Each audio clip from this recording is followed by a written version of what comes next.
Welcome to the season finale of CNU TV, your only source for video news, sports, and entertainment on campus. I'm Victoria Shirley. And I'm Tim Krems. Thanks for tuning in. This week on CNU TV. With the Freeman Center project winding down, we have a sneak peek of what people can expect when its doors open.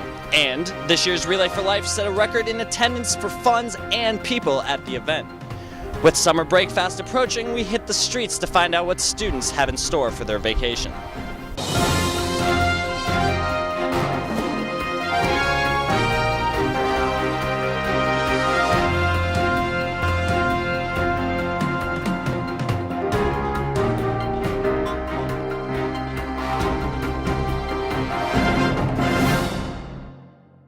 But first in CNU news, this has been a sad week for the campus community here at CNU. One of our fellow captains and men's basketball player lost his life early Sunday. We spoke to his coach and his teammates to share with the campus community just what an amazing person he really was. The school is grieving this week after losing Brian Herman in a car accident this past weekend. Brian was a 21-year-old junior here at Christopher Newport University. A total of 4 men died after their vehicle lost control on I-64 just before 11 p.m. on Saturday night. Brian was on the men's basketball team and well loved by his teammates. And what Brian was one of those guys that could cut across all sectors. He was friends with everybody. Didn't matter where you came from. He didn't prejudge anybody. He was friends with all sorts of people. He's a good person to have somebody to look up to. I used to tell Brian all the time he was one of my favorite basketball players. He's a laid-back, great guy, but man, he had a hunger to play, and we're gonna miss both sides of him tremendously.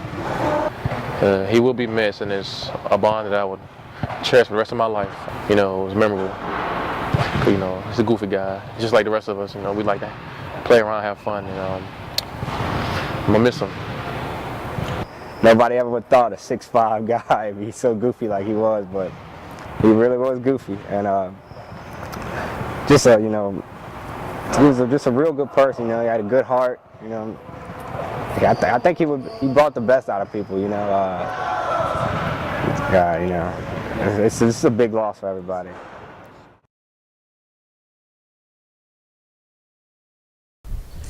There are multiple ways for students and professors to grieve and heal. For example, last week, Lambda Pi Eta held their annual concert for Tommy, in memory of Tommy Gosser, son of Comm Studies professors Manning and Gosser. The concert is set up to raise money for Cure Search through donations and numerous activities. Right now, this is Concert for Tommy, and it is an event in honor of Dr. Manning and Professor Gosser's son, who died from cancer, and this is our 3rd annual event, and it's a really big success this year. And we've got the Pearls singing and Take Note.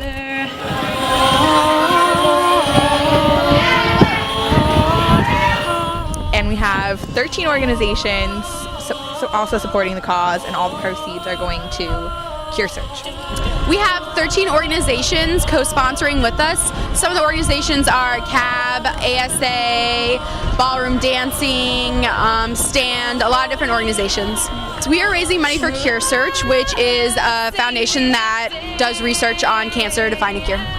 Beyond today, they can go online to curesearch.org and donate. But it's never been this big. We've never had so many people co-sponsoring it with us.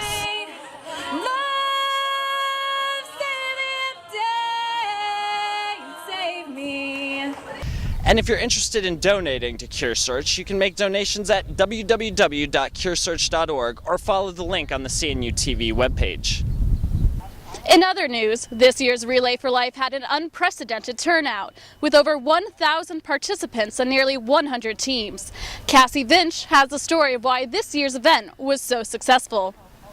On Saturday, April 9th, the annual Relay for Life event was held at Pomoco Stadium at Christopher Newport University. The theme for the evening was hope. Those who attended the event walked around the track through the night and until the morning to fight cancer and remember those who have passed. Each person who participates in Relay for Life has their own reason for doing so. Some are there to support a family member who's fighting the disease, and others a friend who have lost a loved one. The American Cancer Society reports that half of all men and 1/3 of all women will develop cancer during their lifetime. It's going to make a positive difference because people all over are going to get help for their cancer. They're going to cancer research is such a huge thing, and we need more money to help pay for it. In addition to teams walking and camping, different music performances could be heard throughout the night. This year's event differed from previous relays, taking place outside for the first time instead of in the Freeman Center. Relay for Life has traditionally been an outdoor event for most participating locations, so organizers really pushed for having it outside this year. The event was a success with over 1,100 participants and 95 teams, raising just under $60,000, about $10,000 more than last year. For CNU TV, I'm Cassie Vench. Kudos to the organizers of Relay for Life for raising so much money for cancer research. Thanks, Cassie. And if you're interested in covering events like Relay for Life and other stories for CNU TV next semester, be sure to email desk@thecaptainslog.org to find out how you can get involved. With this semester coming to a close, students are scrambling to decide where they will live this coming fall. While some students will live in dorms and others will live off campus, there are a select few that will become residence assistants for the upcoming year. CNU TV followed the application process for next year's RAs, found out what a tough job it is to get. You got to do the application, and they basically make sure you don't falsify your documents and you have a good GPA. And then from there, all of the hall directors read every single application. And the paper cut generally does not cut a lot of people. And then once you get past that, you have the group interview. They put a bunch of us into like 3 different groups, and then they put each person into like a different like sort of like a test or a task. Ethical clothesline, you had to do programming. An ethical clothesline, you sat and talked about different ethical things and put them on a ranking system. And then they had to develop a program out of items in a bag, and then they also had to do like a priority list of calling people back and talking about time management and stuff like that. And then after that, they told us that, because they had people like assessing us at each different like task or whatever part of the interview, and afterwards they said that they would email us if we made it to the individual interview. You know, you get that one-on-one where you can really get that person and understand who they are. And that's where you get, you know, okay, this one is someone I want in my hall as my RA. So we spent a lot of time in meetings. Hours are spent between hall directors and professional staff talking about, why do you like this person? Who is this person? What did you see that I didn't see? That's why we have so many people looking at them. I got Potomac North, and it was just great. I mean, I didn't want freshmen, and I didn't get them, so yes, I got sophomores, great. I didn't get East Campus, but it's okay. I mean, it helps because it's going to be a really great learning experience. The money helps too. I didn't do it for the money, but it's a great benefit. I did not make it to the individual interview. And then I was initially really upset when I got the interview that said, no, you didn't make it. I was just like, I was kind of devastated. But I got over it really fast because I was really upset, and then I was really relieved.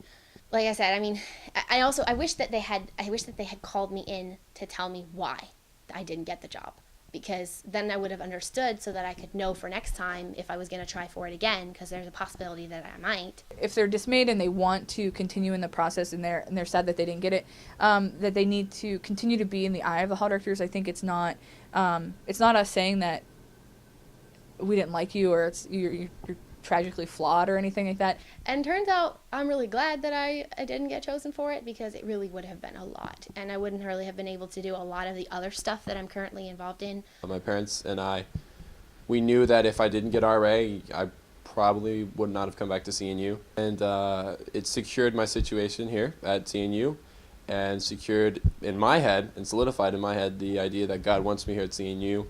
And I'm going to use this position as a tool to glorify Him and really just kind of change the trend of how people treat each other and try to put some more justice into the system instead of injustice. So. Whether you like a salsa samba, a romantic rumba, or a characteristic cha-cha, there was something for everyone at this year's second annual Dancing with the CNU Stars, hosted by the Ballroom Dance Society of CNU, and CNU TV's Sarah Hayes caught all the action. For the second year, the Ballroom Dance Society worked together with representatives from organizations all over campus to put on a performance similar to ABC's popular show Dancing with the Stars to support Relay for Life. Representatives from organizations such as Res Life, University Fellows, Alpha Phi Omega, and Kappa Delta Rho participated in the event, which paired them up with a professional from the Ballroom Dance Society. Participants then had just a few weeks to learn an entire ballroom dance routine and perform for a crowd of their peers.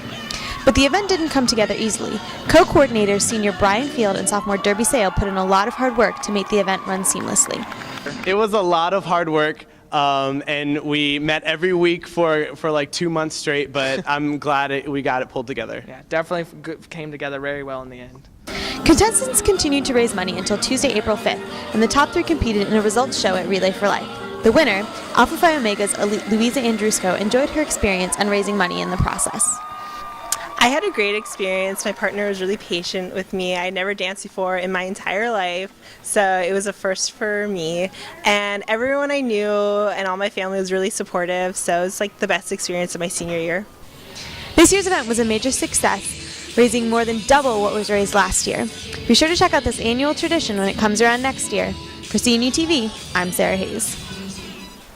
It's fun to see those moves, and it sounded like they really paid off for Relay for Life. Thanks, Sarah. With the Freeman Center additions nearing completion, many students are still wondering what new additions they can expect. We sent CNU TV's Tim Krems to get a sneak peek of the almost finished facility. I had the opportunity to sit down with Ron Lauser, the project manager of the Freeman Center project. He gave me an exclusive interview to see what students can expect when the Freeman Center opens in the fall of 2011. The $26.1 million Freeman Center expansion project will double the size of the pavilion, add an additional gymnasium, and include offices for the Health and Wellness Center. The new Freeman Center will also act as a partial student center with 4 meeting rooms and a brand new 400-seat Gaines Theater. Project manager Ron Lauser explains how WM Jordan is getting the job done. The Jordan Company has a long history with Christopher Newport University. We've constructed many projects on campus over the decades, including the Freeman Center.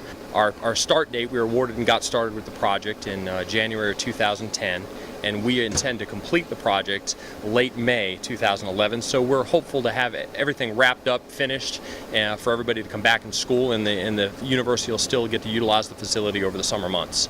New features of the facility include a health and fitness wing that'll be for student services. It's going to be a health and fitness area to expand the already the Trishman fitness area for workout equipment, weights, and treadmills, things of that nature. It's going to have a new auditorium, roughly seating about 400 people for student use, for student and university faculty use. The facility will have meeting rooms, common areas, and as well as a new gymnasium for students and faculty. The new gymnasium, which will be open to all students and faculty, will showcase 3 full-size basketball courts and will serve as the new home for CNU volleyball. For man hours, well, we've had up to as many 200 workers working on the project at any given time, and it varies from 5 days a week to 7 days a week that we're currently working. Some trades are right now working 7 days a week to meet the overall needs and commitments to the schedule. By the beginning of next semester, students, faculty, and staff will be treated to the opening of the Freeman Center expansion and will have the ability to access all the new amenities. For CNU TV, I'm Tim Krems. With summer fast approaching, we wanted to find out what students had planned for their 3-month hiatus. CNU TV reporter Chelsea Brobst got the answers in this week's Word on the Street. With most students approaching a 3-month hiatus from CNU, we hit the streets to see what people are doing for their summer break. This summer I'm actually staying in Newport News, and I'm going to be working at AmeriCorps. It's kind of like a service internship in Hampton Roads, and we go into the middle school and elementary schools and teach kids about science and community service. My plans for summer are really to find myself. This is a liberal arts college. I'm going to be a senior next year, so I really need to start getting into the job market and really finding my path.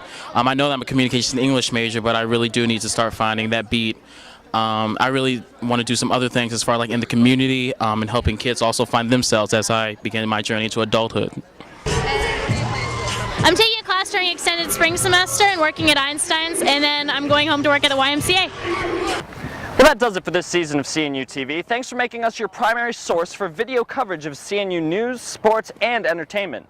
I'm Tim Krems. And I'm Victoria Shirley. Remember, you can always find more video coverage at cnutv.org. And as always, we'll be seeing you next time.